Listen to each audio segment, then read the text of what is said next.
सहन करत होते, मरण यातना सहन करत होते. तो प्रत्येक दिवस महाराज धीरोदात्तपणे त्या प्रत्येक दिवसाला सामोरं जात होते. आणि महाराजांना मिळणारी शिक्षा इतकी भयानक होती की ज्या वेळेला महाराज पकडले गेले त्यानंतर मिळणारी शिक्षा किती भयानक होती. तर एक दिवस सांगण्यात येतं की ज्या जिभेनं, ज्या मुखातून जगदंबाचे बोल उमटले, ज्या मुखातून हर हर महादेवच्या घोषणा झाल्या, ज्या मुखातून जय भवानीच्या घोषणा झाल्या असतील, ज्या मुखातून या भगवंताचं नामचिंतन सहकीर्तन झालं असेल, त्याच मुखातली जीभ धर्मवीर छत्रपती संभाजी महाराजांची काढण्यात आली. त्यानंतर धर्मवीर छत्रपती संभाजी महाराजांची नखं काढण्यात आली.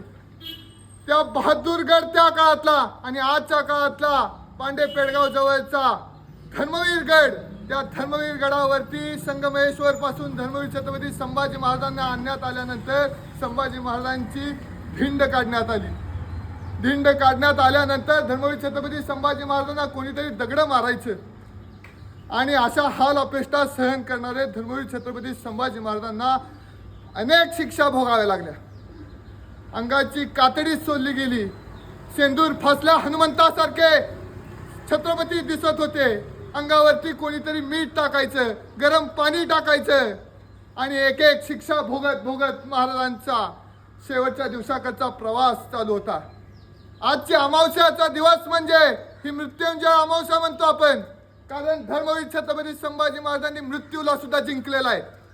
आणि त्या छत्रपतींचा शेवटचा दिवस होता आणि त्या दिवशी छत्रपती संभाजी महाराजांना उलट्या लाकडावरती झोपवण्यात आलं आणि शरीराचे तुकडे तुकडे केले आणि ते तुकडे तिथं फेकून दिले.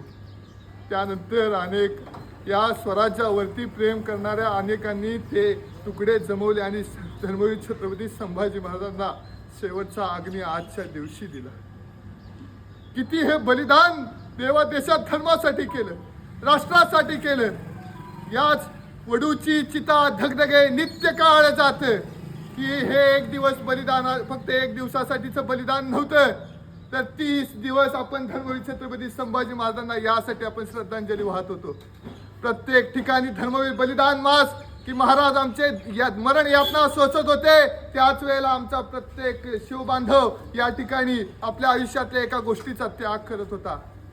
कारण हे बलिदान आमच्या चित्तात नित्य काळजात झालं पाहिजे. कसं जगावं हे शिव छत्रपतींनी शिकवलं, कसं मरावं हे धर्मवीर छत्रपती संभाजी महाराजांनी शिकवलं. कशासाठी आणि जगावे कसे मी विचारू स्वतःला असा प्रश्न नेहमी. जगू पांग फेडा वया माय भूचे, आम्ही मार्ग चालू जिजाऊ सुताचे. आपला मार्ग जिजाऊ सुताचा असेल, कसं जगायचं तर शिवछत्रपतींच्या मार्गावरती जगायचं आणि कसं मरायचं कशासाठी आणि मरावे कसे मी विचारा स्वतःला असा प्रश्न नेहमी. मरुपांग फेडा वया धर्मभूचे, आम्ही मार्ग चालू सईच्या सुताचे. आपला मार्ग हा सईच्या सुताचा म्हणजे धर्मवीर छत्रपती संभाजी महाराजांचा मार्ग आहे. आज सुद्धा ही प्रवृत्ती जिवंत आहे. आज अनेक हत्या होत असताना बघत असाल, जसं धर्मवीर छत्रपती संभाजी महाराजांना मारलं तशाच हाल अपेष्टा करून आज समाजात अशी लोक जिवंत आहेत.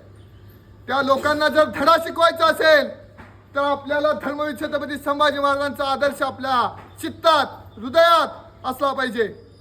ज्या वेळेला धर्मवीर छत्रपती संभाजी महाराजांच्या हाल अपेष्टा सुरू होत्या त्यावेळेला त्या धर्मवीर छत्रपती संभाजी महाराजांच्या मनामध्ये काय आलं असेल हो, की मी जे बलिदान करत आहोत त्या बलिदानातून पुढच्या सगळ्या पिढ्या देशभक्ती, राष्ट्रभक्ती, धर्मभक्ती, स्वातंत्र्यभक्ती आपल्या उरात घेऊन देवा देशात धर्माचं कार्य करतील.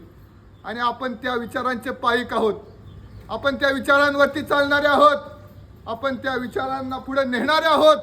आणि म्हणूनच आज आपण ही मुकपदयात्रा काढली की त्या धर्मवीर छत्रपती संभाजी महाराजांची अंत्ययात्रा निघाली नाही, त्या छत्रपतींची निघाली नाही अंत्ययात्रा, त्या छाव्याची अंत्ययात्रा निघाली नाही, पण ती शल्य, ती खंत आपल्या हृदयात अखंड आहे. म्हणून आपण दरवर्षी या मृत्युंजय अमावस्येला ही मुकपदयात्रा म्हणजेच धर्मवीर छत्रपती संभाजी महाराजांची न निघालेली अंत्ययात्रा काढत असतो आणि संभाजी महाराजांना आपण ही श्रद्धांजली वाहत असतो.